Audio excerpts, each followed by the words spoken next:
भगवते वासुदेवाय।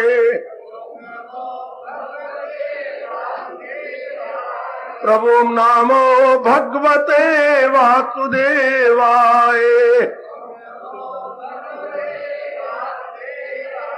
प्रभु नामो भगवते वासुदेवाय।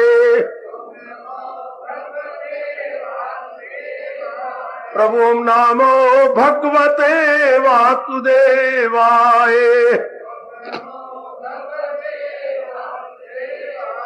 प्रभु नामो भगवते वासुदेवाय।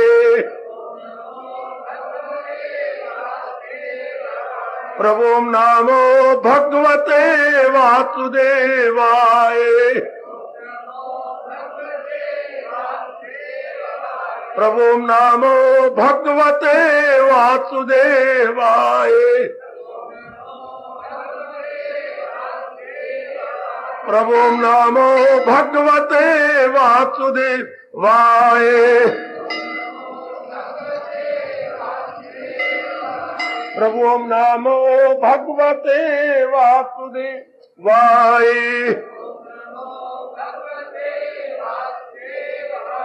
प्रभु नामो भगवते वासुदेवाय।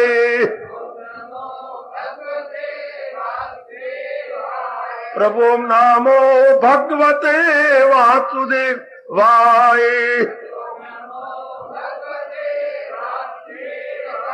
प्रभु नामो भगवते वासुदेवाय।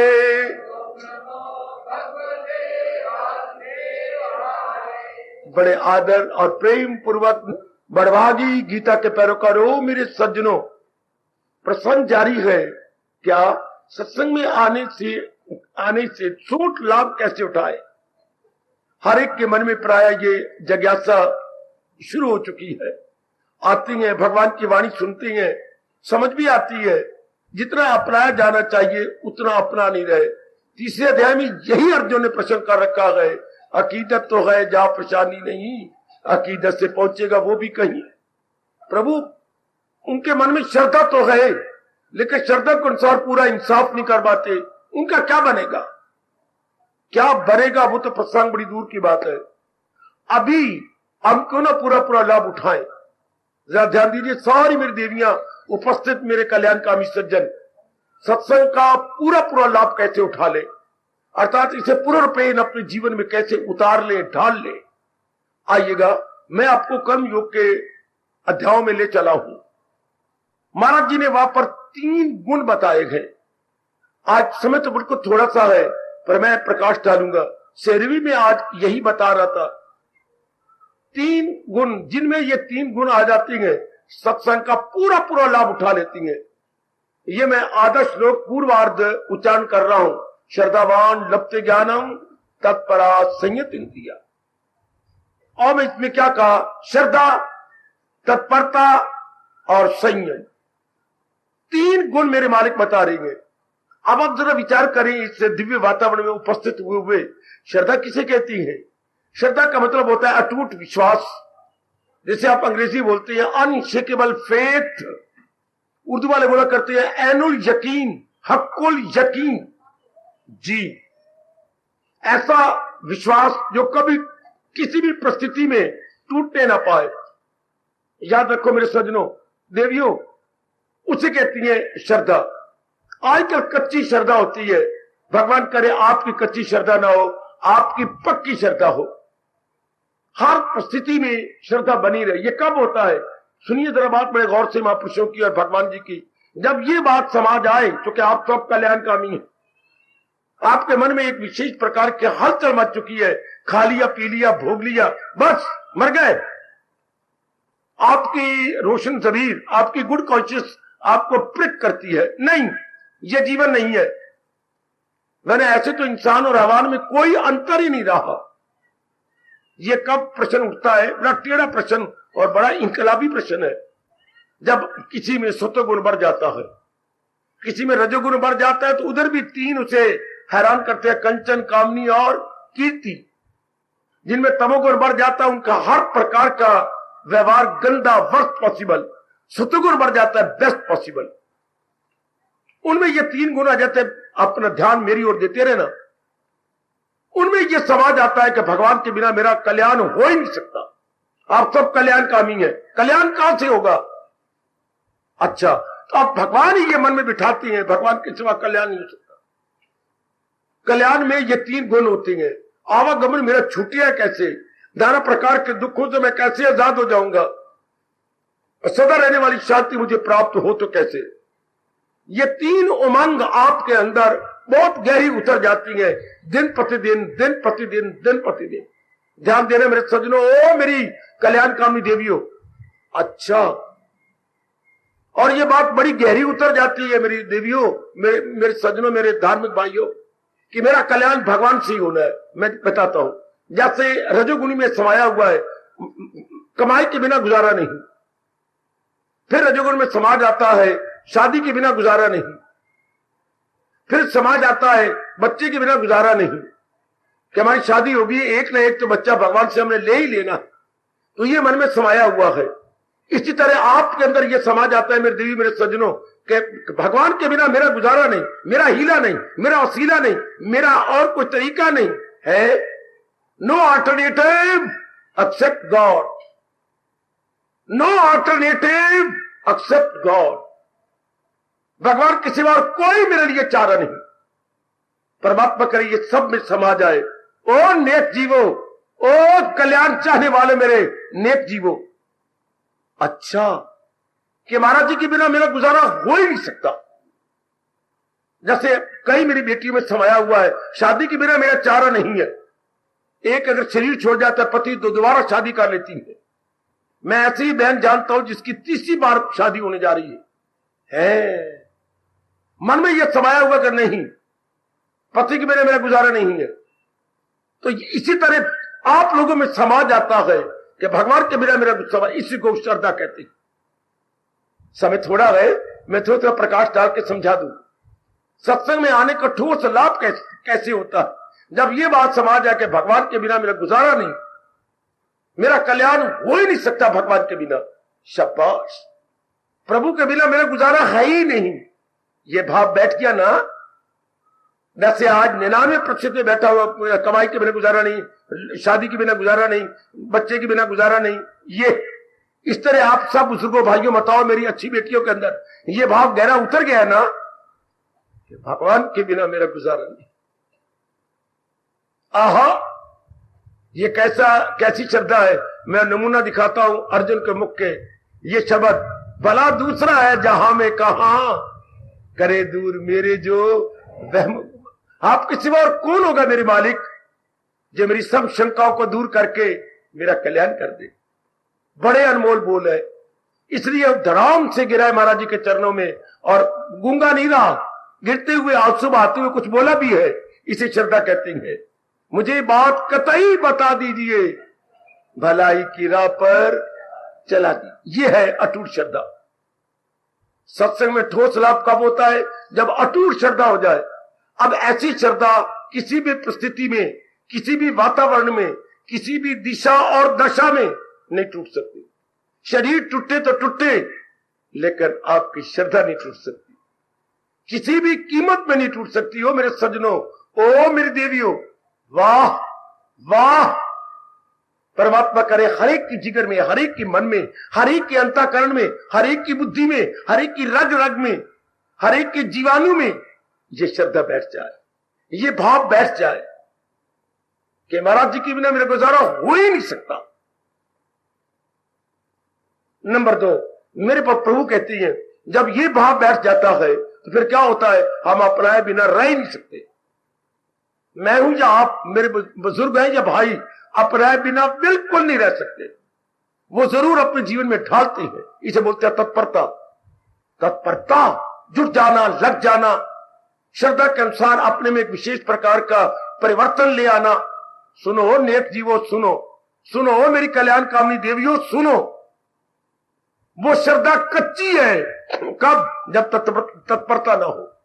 अच्छा, वो मंगनी कच्ची है अगर महीने 2 महीने में शादी ना हो। आज का बड़ा खतरनाक टाइम है। मंगनी करने से पहले मैं आप सबको बता दूं, ये बड़ी गजब की बात, आपके कल्याण के लिए है। शादी महीने या 2 महीने में, वरना जरूर गड़बड़ मच जाएगी। 100 सज्जन और 100 दुश्मन, कई भड़काने वाले हैं, कई आग लगाने वाले हैं। अच्छा, आजकल में बेटियां नौकरियां करती हैं, कई आग लगा देंगे, तुझे क्या पता, वहां पर पता नहीं कईयों के साथ। अच्छा ले, तो आजकल जहां लाई लग गए। इसलिए एक ही महीने में चट मेरी मंगनी ते पट मेरा ब्याह, वक्त ऐसे आ चुका है। तो जैसे मंगनी के बाद फौरन शादी होनी चाहिए, इसी तरह सरकार अगर आप पे अटूट श्रद्धा है तो फौरन आप अपनाने में लग जाएंगे। This is what natural. तब भगवान बड़े खुश होते हैं कि श्रद्धा इसी को कहती है। वो भी क्या श्रद्धा हुई कि मुझे भगवान पर हो श्रद्धा कि मेरा भगवान के बिना और भगवान के ज्ञान के बिना कल्याण नहीं, और I don't put into practice. ये तो एक भगवान के साथ मजाक करना है, भगवान को धोखा देना है। भगवान को किसने धोखा दिया? इंसान खुद ही अपने आप को धोखा देता। ओ मेरे सज्जनों, मेरी कल्याणकामी देवियों, गुड। तो ये दूसरा गुण है, सत्संग से कौन ठोस लाभ उठा जाते हैं? जिनके मन में तत्परता आ जाती है कि बस जैसे मैंने श्रद्धा की है इसको जीवन में ढालना है।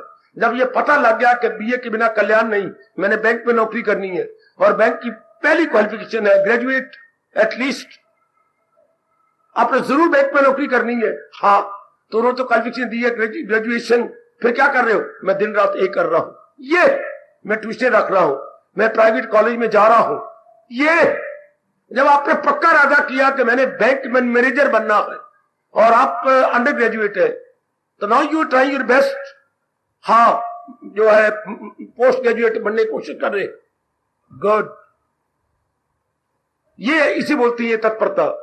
जान लिया कि मैंने बैंक में नौकरी करनी और बीए के लिए क्वालिफाइड आप हो नहीं रहे, तो ये अपने साथ मजाक करने वाली बात होगी ना। जो मेरी बेटी जुट गई है, लग गई है, बस वो शानदार। आजकल मेरी बेटियां भी काम करती हैं, क्यों? सर्विस जल्दी मिल जाती है। Every possibility is there. अगर आप बी काम है या बीएससी है, इनको जल्दी नौकरी या टेक्निकल हैंड है, बड़ी मांग है। या आजकल ये जो मशीनी बन चुकी है आपके कंप्यूटर, ये आहा आहा आहा, पहले खाते बनाते थे मुनीम, अब मशीनें बन गई है मुनीम। सारा मुनीमी का काम मशीनें कर रही है। तो पता नहीं कि ये तो सारी मेरी बच्ची मेरे भाई कंप्यूटर कोर्स में लगे हुए हैं।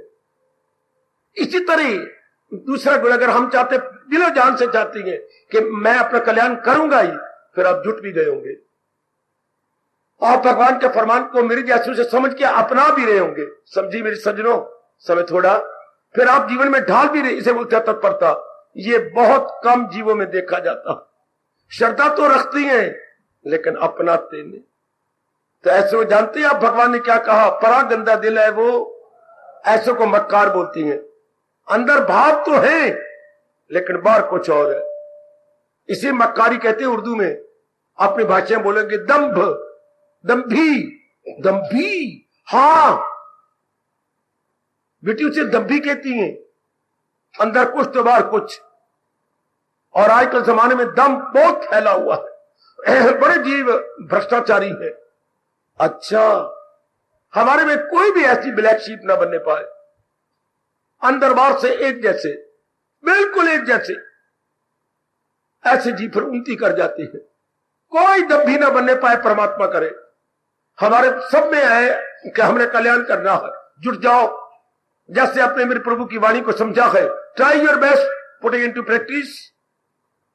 पूरी कोशिश करो कि जैसे मेरे महाराज जी ने कहा है, अब ये क्रियात्मक जीवन में आ जाए, मेरे व्यवहारिक रूप में आ जाए। मैं क्या दे रहा हूं? Theoretical knowledge. और भगवान क्या चाहते हैं? Practical knowledge. थ्योरेटिकल नॉलेज भी लेना बड़ा जरूरी है। थ्योरेटिकल नॉलेज को बोलती है बेटी क्या? प्रोक्ष ज्ञान, प्रोक्ष इनडायरेक्ट नॉलेज। लेकिन इतना तो काम नहीं बनता जब तक डायरेक्ट नॉलेज नहीं ली जाए। डायरेक्ट नॉलेज को बोलते हैं अंग्रेजी में विजडम है। इस मैं दे रहा हूं आपको ज्ञान, और लेकिन कल्याण होता है जब हम बन जाती हैं, ले लेते हैं विज्ञान। ज्ञानी अनेक कहलाएंगे, आपको इर्द गिर्द मिल जाएंगे। विज्ञानी करोड़ों में एक आध। मौखिक बातें बनाने वाले अनेक है, थियोरेटिकल नॉलेज जाने वाले, इंफॉर्मेशन रखने वाले, देर आर सो मेनी। लेकिन भगवान कह रहे हैं कि आप कल्याण वो कर जाएगा सत्संग का या गीता जी का जो अपने उसे जीवन में ढाल रहा है, जो थियोरेटिकल को प्रैक्टिकल बना रहा है, जो सिद्धांतिक ज्ञान को व्यवहारिक रूप दे रहा है। अपने बड़े प्यारे शब्द राष्ट्रभाषा के मैं आपको दे रहा हूं सिद्धांतिक ज्ञान, अब ये हो जाना चाहिए व्यवहारिक ज्ञान। मैं बाजार से सब्जी लाया हूं कच्ची, अब आप इसे रसोई में जाके पकाओगे ना, तब तो वो खाने योग्य होगी और हमारे भूख को दूर करेगी। ये सत्संग का ठोस लाभ होता है, हम इसे पका ले, हम इसे एवरीडे लाइफ में उतार ले, भगवान से गिड़गिड़ा के प्रार्थना करें, प्रभु शक्ति दो कि मैंने इसे अपना करके अपना कल्याण करना है। ये आप जानते ही हैं, ये अब हर एक का अपना अपना विषय है। प्रश्न आपने छेड़ रखा गए सत्संग में आने से ठोस लाभ कैसे हो। श्रद्धा, तत्परता। अब देखिए भला हो भगवान का, अब वाकई मेरे में श्रद्धा है, इसका जवाब क्या दिया? क्या आप जुट रही हैं, लग रही हैं? अच्छा, फिर प्रश्न खड़ा होता है, फिर प्रश्न बोलते चीनी जसाइन इंटरोगेशन अगेन इज देयर, अभी रिमूव नहीं हुआ। क्या मैं भी कहूं मैं जुटा हुआ, आप भी क्या जुटी हुई? मैं तो लग रही हूं, जितना मेरा वश चलता है, जितना हमारा हिंदू धर्म में शब्द है यथामति यथाशक्ति में लगा हुआ, यथामति यथाशक्ति। जितनी मेरे भगवान ने मुझे बुद्धि दी है, जितनी मानसिक और शारीरिक शक्ति प्रदान की है, मैं लग गया हूं। पर हो सकता है ये हम रॉन्ग जज कर रहे हो सकता है हम ओवर जज कर रहे हो, इतना जुटे हुए ना हो जितना कि हम अपने जजमेंट कर रहे हो मेरी बेटी। तो फिर इसका प्रमाण क्या है कि जो हम जुटे हुए हैं, वाह मेरे भगवान। तीसरी शर्त संयत इंद्रिया, क्या हमने अपने पर संयम कर लिया? आए खाए कुर्बान कुर्बान कुर्बान। और सुनो मेरी देवियों, सजनो, तर जाओ तर जाओ तर जाओ, आपको अपने कल्याण की कसम। और मैं कौन सी कसम आपको दिलाऊं? तर जाओ अगर आप कल्याण चाहते हैं तो। और वॉलंटरीली या तशरीफ लाते हैं, कोई मजबूर नहीं करता आपको। सब मेरी बच्चियां सदैव आती हैं, क्योंकि सतोगुण बढ़ गया। जैसे रजोगुणी कंचर कामनी कीर्ति के पीछे जाए बिना रह नहीं सकता, आप ऐसे नेक जीव अपना कल्याण किए बिना रह नहीं सकते, भगवान के प्यारे बने बिना रह नहीं सकते। We are all bound, we are all bound. जैसे दुनिया वाले बाउंड है हेयर देयर एवरीवेयर, हम बाउंड है भगवान की भक्ति के लिए। सतोगुण इंसान को मजबूर कर देता है। मैंने कई बार पहले बतलाया, आप पानी, लोटा भरा हुआ पानी का गिराइए, कहां जाएगा? जिधर ढलवान होगी। हाय हाय। और सुनो मेरी भोली भाली देवी और सज्जनों, पानी का भरा हुआ लोटा जब गिरा दी जाता है तो कहां जाता है पानी? जिधर ढलवान होगी। हां, सतोगुणी कहां जाएगा? जिधर भगवान होंगे। रजोगुणी कहां जाएगा? जिधर जहान होगा। तमोगुणी कहां जाएगा? जिधर हराम होगा। ये तीन ही गुण तो मेरे परमात्मा ने बनाए हैं। बट नेचुरल, आपको अपने पर हट करके नहीं आ रहे। सतोगुण जो बढ़ता जा रहा है day by day day by day day by day, तो एक आदमी मजबूर जाता है। कोई सवाल ही नर नारी का, कोई सवाल ही गृहस्थी विरक्ति का, कोई सवाल ही नगरवासी या वनवासी का, सवाल तो है अंदर के गुण का। क्योंकि परमात्मा ने 3 गुणों से दुनिया चलाई है, सतोगुण, रजोगुण, तमोगुण। और जौन और हर एक व्यक्ति के अंदर एक गुण प्रधान है। 3 गुण तो हर एक के अंदर मैंने बताया था आपको, लेकिन एक गुण की प्रधानता यानी एक गुण प्रोडोमिनेट करता, एक गुण की अधिकता होती है, प्रचुरता होती है, मुख्यता होती है। तो जिस गुण की मुख्यता होती है वैसे हमारा स्वभाव बन जाता है। वाह, सतोगुण परमात्मा का प्यारा, रजोगुण की अधिकता जहान का प्यारा, तमोगुण की अधिकता हराम का प्यारा। तीनों लोग लंका के अंदर, आप रामायण पढ़ चुके हैं। सतोगुण बढ़ गया तो अपने आप ही कौन? एक ही बाप के 3 बेटे, लंका में एक ही बाप है, मां एक ही है। तो अब देखिए जरा कौन बड़ा राम का प्यारा चोटी का? आपका विभीषण जी। मां एक बाप एक, तो विभीषण जी सतोगुण बढ़ गया, मार खाई, लानते खाई। और ये सीढ़ियां चढ़ के रावण का दरबार लगता था। 1 2 3 4 5 6 7 9, ये 10वीं सीढ़ी चढ़ के रावण के पास पहुंचे थे। तो रावण ने जब उसकी बात पसंद ना की तो धक्का दे दिया जोर का। मेरा भाई होकर के तू मेरे दुश्मन राम के गुण गाता है।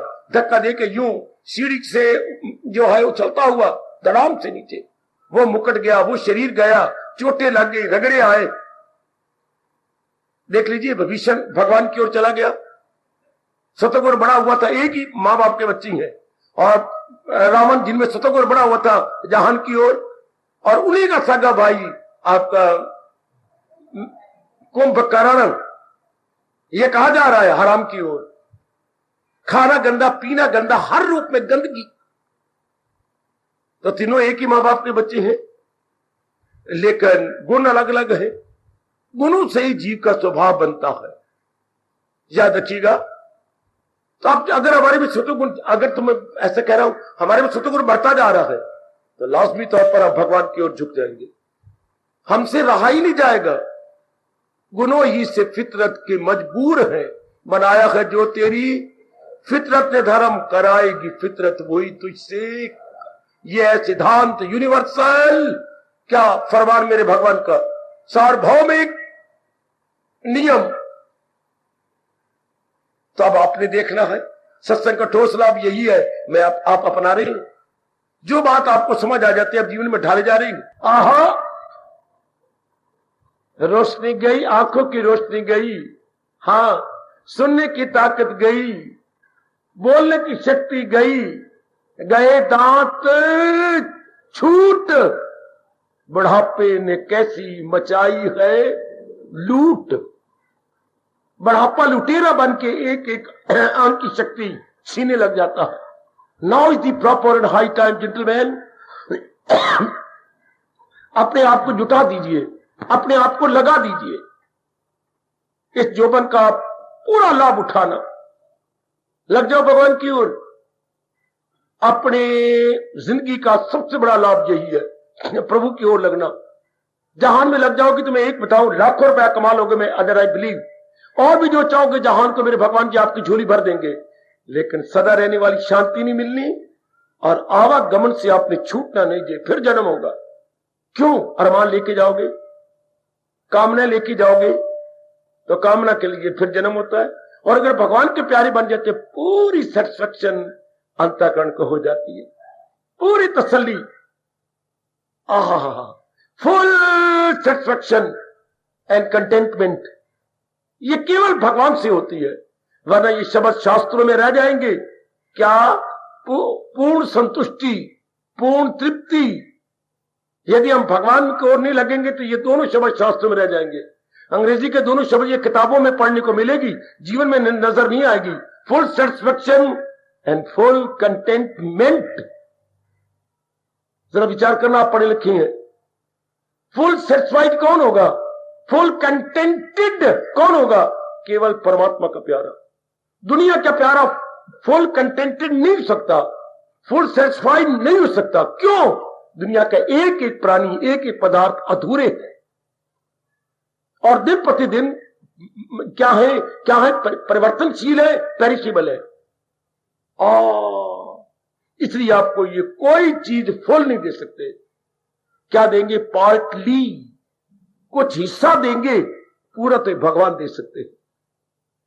इन सिद्धांतों पर जाके विचार किया करो कि जो दुनिया का एक ही प्राणी पदार्थ है ही अधूरा, तो मैं उससे पूरी शांति चाहती हूं। कितनी मेरी भूल है, कितनी आपकी गलती है यदि आप धन से, पदार्थ से, अपनी पत्नी से, पति से, बच्चों से चाहती है full satisfaction. It can never be possible. ना कभी हुआ था, ना हो रहा है, ना कभी भविष्य में होगा। आगे मर्जी आपकी। हमारे जैसे तो रॉस की बातें जो सिद्धांत रूप में गीता बता रही है समझा जाएंगे। आपको जो संसार के अटल रूल्स एंड रेगुलेशंस हैं, हम आपको समझा जाएंगे, हम आपको बता जाएंगे। शाबाश, शाबाश। आहा, हमारी गवर्नमेंट किन्हीं अटल नियमों के आधार पर चल रही है। किन्हीं अटल नियमों के समुदाय का एक नाम क्या होता है? किन्हीं अटल नियमों के समुदाय का एक नाम संविधान, या अंग्रेजी में कॉन्स्टिट्यूशन। बेटे बिल्कुल ठीक है, संविधान। अब हमारी इतनी गवर्नमेंट प्रजा पर हुकूमत कर रही है, संविधान के उन्होंने नियम बना लिए हैं कि नियमों के आधार पर हम प्रजा को सुख देंगे, मैक्सिमम सुख देंगे। अटल नियमों के आधार पर ये हमारी गवर्नमेंट शासन कर रही है। जो शासन करे वो शासक है, अटल नियमों के आधार पर। हाँ, ध्यान देना, भगवान जी भी अपनी त्रैलोकी के अटल नियमों के आधार पर दुनिया चला रही है।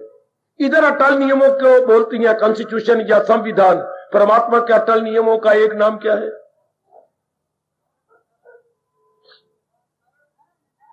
धर्म। वेरी गुड, शाबाश मेरी बेटी, शाबाश। गवर्नमेंट के अटल नियमों का नाम होता है संविधान, भारतीय संविधान। परमात्मा के अटल नियमों का एक नाम ये धर्म। अच्छा बाबा, आज पता लगा, उसी अटल नियमों को प्रकट करना हमारा धर्म होता है। मैं धर्म नहीं कहूंगा, कर्तव्य, हमारा परम कर्तव्य, हमारे जैसों का परम कर्तव्य, उन्हीं अटल नियमों को प्रकट करना। अच्छा, जैसे गवर्नमेंट के अटल नियमों को प्रकट करना किसका काम होता है? बोलिए जरा। प्रेसिडेंट थोड़े चाची का पुत्र है, प्रेसिडेंट की तो नजर नहीं आता, मिलता ही कोई नहीं। कौन बताता है गवर्नमेंट संविधान के अटल नियम? काका कोई भी, किसी भी कचहरी का वकील एडवोकेट, वो आपको बता दे, आपको मुसीबत पड़ जाए तो ये इस धारा के अनुसार या इस दफा के अनुसार ये ऐसा होगा, वो प्रकट करते हैं। लेकिन और भगवान के अटल नियमों का वो कब, जब कोई मुसीबत पड़ जाए, और हमारे जैसे मुसीबत पड़े ना पड़े, धर्म के प्यारे भगवान की प्रेरणा से प्रकट करने आ जाते हैं कि दुनिया वालों, ये रब के अटल नियम है। ये कब होता है? जब दुख बढ़ जाते हैं, हमसे दुख नहीं सह जाते। दुख क्यों पड़े? हमने नियमों की धज्जियां उड़ाई। जब जब इंसान ने नियमों को तोड़ा, तब तक इंसान निहायत दुखी हुआ। पर इंसान कह सकता है हमें नियमों का पता ही नहीं है। परमात्मा ये नहीं सुनना चाहते। क्यों? मैं बताता हूं आपको। ये मैंने गुरुदेव के चरणों में प्रश्न रखा था, बड़ी बकवास की थी मैंने। क्या हमारे एक चलता है, क्या या तो नियमों का पता हो, पर गवर्नमेंट कब सुनती है? Government ignorance of laws no excuse. कानून से लाइफ में कोई बहाना नहीं। गवर्नमेंट ने कानून बनाया है, पर जानकारी करना आपका धर्म है। आप जा रही हैं रात को कोई साइकिल लेकर, लाइट नहीं है, गवर्नमेंट चालान कर देगी, मुझे पता ही नहीं। आप जुर्माना 50 रुपए दे दो, फिर तो पता लग जाएगा। ये क्या बात? मैं क्या करूं madam? Ignorance of law is no excuse. कानून को ना जानना ये कोई बहाना नहीं। जब हम नगर में रहती हैं, हाँ, तो हमें नगर पालिका के नियमों को अपनाना होगा। Always keep to the left. कुछ और भी नियम है। एक नागरिक होने के नाते से हमें नियम की जानकारी होनी चाहिए। सिटीजन होने के नाते से हमें जानकारी होनी चाहिए। भगवान यही कहता है, जब तुम मेरे दुनिया में आए हो तो सारी बातें नहीं जानते। जिस दफ्तर में जाती हैं वहां भी तो नियम अब जानती हैं कि ये रूल्स एंड रेगुलेशंस है, वी हैव टू बी। मैं स्टूडेंट हूं, मुझे पता है, हमें पता है कि हमारे गवर्नमेंट स्कूल में या कॉलेजेस में या यूनिवर्सिटी में ये नियम होते थे। इस तरह परमात्मा ये कहते, जब तुमने जन्म लिया है और मैंने तुम्हें बुद्धि दी है, हाँ, तुम्हें ये जानकारी कर लेनी चाहिए थी, उचित क्या है, अनुचित क्या है।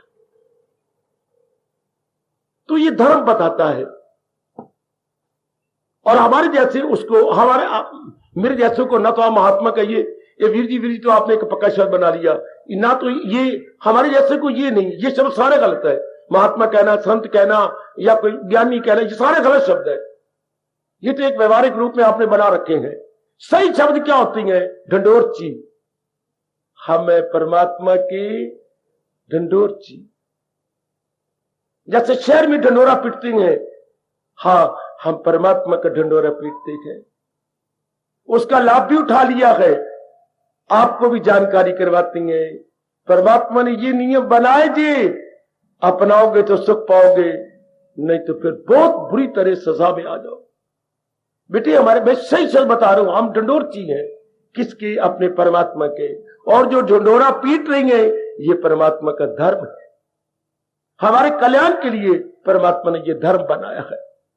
और समय समय अनुसार जो भी आपको समझा गए उनका सही नाम बता रहा हूं, परमात्मा के ढंढोरची या परमात्मा के धर्म के ढंढोरची।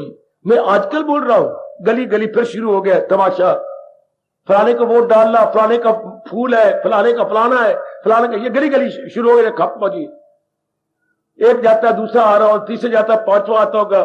14 खड़े जी, मेरे वो बताए थे, श्री मिनिस्टर जी आए थे, 14 खड़े हैं। भट्ट जी आके बता गए कि मेरे खिलाफ 14 उम्मीदवार नगर में से। हाँ, तो वारी वारी आएंगे, वारी वारी आ रही है 14, शाबाश शाबाश, 14 उनके अगेंस्ट है, उम्मीदवार 14 है। और देखना कितनों की जब्त होती है अमानत, वो बाद में पता लग जाएगा, अभी कुछ दिनों के बाद ही जमानत कितनों की जब्त होगी। खैर, तो बड़ी खप मचेगी। तो जैसे वो अपने और उनके साथ कई ढंढोरा पीटने वाले दे रही हैं, इसी तरह हमारे जैसे परमात्मा के ढंढोरची जो बता जाते हैं कि ये रब ने नियम बनाए, हाँ, जो इस नियम से हट के ले रहा वो ख्वाहिश का बंदा हयात उसकी दुनिया में। अगर हम लोग नियम को नहीं अपनाते तबाह हो गए, doomed for ever, destroyed for ever. बल्कि भगवान इससे भी आगे निकल गए, ये दुनिया का उसकी, वो दोनों जहां से मारे जाते हैं जो भगवान के अटल नियमों को नहीं अपनाते। इसलिए परमात्मा अपने पर नहीं आने देता अल्जाम। परमात्मा हमारे जैसे को भेज के आपको नियम की जानकारी करवाते रहते हैं। शुरू से लेकर आज तक भगवान के बनाए हुए अटल नियमों की जानकारी कराने वाले आए और सदा आते रहेंगे। जब हमारे जैसों को भी आप परवाह नहीं करेंगे, तब भगवान ने कहा अच्छा फिर मैं बाजू अपने ऊपर लपेटता हूं, मैं चले आओ। और लपेट के तो अपना चक्कर लेके कहते आओ, अब मैं बताता हूं तुम्हें। जब हमारे जैसों को भी नहीं परवाह की जाती और जनता मनमानी करती है और सारे बार मुखी हो जाती है, तब तब प्रगट होके युग युग में आता। वो उनका अवतार भी तब होता है जब हमारे जैसे ढंढोरचियों को भी आप घोट के पी जाएंगे।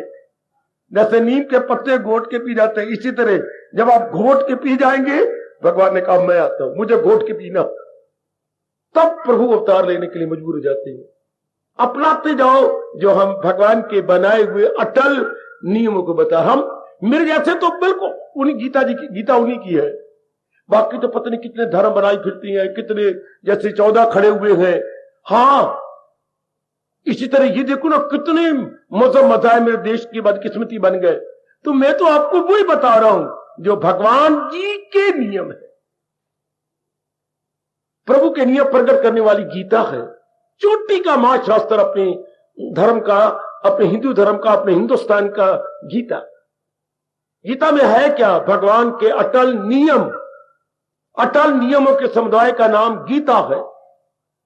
अच्छा, जैसे वो कॉन्स्टिट्यूशन या हमने कहा संविधान है, भगवान के अटल नियमों का नाम है ये गीता।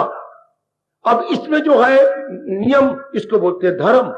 अटल जो है जो टाले नहीं जा सकते, उनको हमारे जैसे प्रकट करती हैं।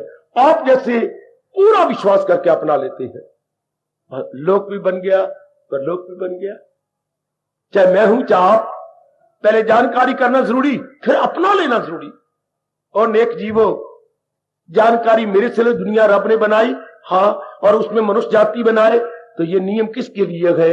न दरिंदों के लिए, न परिंदों के लिए, न चरिंदों के लिए, neither to animal, not to birds, not to beasts, but to mankind.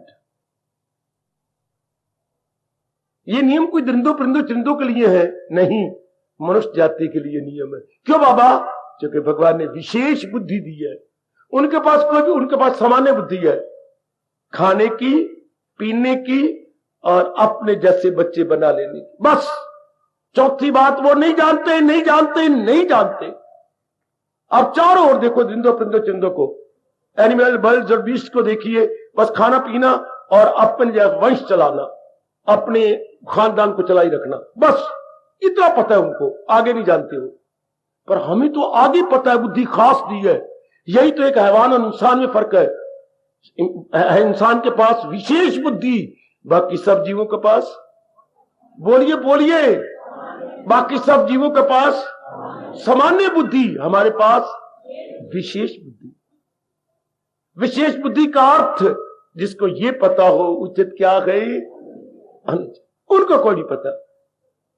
बड़वे कही के जहां चाहे पेशाब कर लेती, देर बिट्टे मुंह, जहां चाहे शौच कर देंगे, जहां चाहे अपनी पत्नी से प्यार करने खड़े हो जाती हैं, देर बिट्टे मुंह थोड़ा, जहां चाहे मुंह मार लेंगे जिसकी फसल को, जहां चाहे जैसे मर्जी कर ले, एक बात बनी, उनको समझ ही कोई नहीं, उनको पाप लगता ही नहीं। पर हमें तो पता है कि खड़े होकर नहीं पेशाब करना, हमें तो पता है जहां कहीं शौच नहीं करना, हमें तो पता है कि पानी तरीके से पीना है, हमें पता है कि जो भी कुछ करना है हमने बड़े तरीके से करना है। We fully know what is proper and what is improper. ये कौन बताता है? अंदर की क्या नाड़ियां, रगें, ये बुद्धि वाली, जिसको अंग्रेजी में बोलेंगे अंडरस्टैंडिंग वेन्स, ये समझ की नाड़ियां जो इस तरफ जा रही हैं। भाई इतना ही फर्क है बाकियों में और हम में। हम डिस्टिंग्विश कर सकते हैं बिटवीन प्रॉपर एंड इम्प्रॉपर, वो डिस्टिंग्विश कर नहीं सकते मेरे देवियों। What is proper, what is improper, ये तो जानना हमारे लिए बड़ा जरूरी है। और फिर अब प्रॉपर को अपना लेंगे, इम्प्रॉपर को छोड़ देंगे, छोड़ते चले जाएंगे। वो इन बातों को बताना हमारा धर्म होता है। हम आपको क्लियर कर दें कि इन गुणों को अपनाने में, नियम को अपनाने में हमारी शांति है और इनको छोड़ देने में हमारा कल्याण है। फिर हम क्या जाएंगे? संयम। फिर क्या हमें अपने पर कंट्रोल हो जाता, फिर हम बुरा नहीं देखते, हम अशुभ नहीं देखते, अशुभ नहीं सुनते, अशुभ नहीं खाते, अशुभ कोई क्रिया भी नहीं करते। जब हमें भली प्रकार पता लग जाता है उचित क्या है, अनुचित क्या है। मैं ये सत्संग का ठोस लाभ उठाना, हमारे एक मैया, मेरी बेटी, मेरे बुजुर्ग, मेरे भाई ने खुद अपने अंदर गोता मार के देख लेना कि मैं इसको अपने जीवन में ढाल रहा हूं या नहीं, ये 3 क्वालिफिकेशन में क्वालिफाइड हो गया हूं या नहीं। कौन से? आप अटूट श्रद्धा भगवान में हो गई, श्रद्धा के अनुसार आप जुटे हुए हैं कि नहीं। तीसरा, आपको अपने मन पर कंट्रोल है कि नहीं। संयम, संयम का मतलब यही होता है बेटे, controlling on your mind, ingoing tendency, ingoing tendency, अंतर्मुखता। अब ये लगाओ, मुझसे लो शुभ भावनाएं, भगवान से लो दिव्य शक्ति, और इन 3 गुणों को भली प्रकार अपना के सत्संग का ठोस लाभ उठा जाओ। देखिए समय आपका पूरा हो गया सज्जनों। आप जब जाओ, खाओ पियो और विचार करो कि ये 3 गुण मेरे में आ गए, श्रद्धा, तत्परता, संयत इंद्रिया, 3 चमक रहे हैं ध्रुव तारे की तरह आपके अंदर। तो आप सत्संग का, भगवान जी की चोटी की वाणी का पूरा लाभ उठा रहे होंगे और जो कमी होगी बड़ी जल्दी पूरी करने में कामयाब हो जाओगे। हार्दिक धन्यवाद, हार्दिक आशीर्वाद।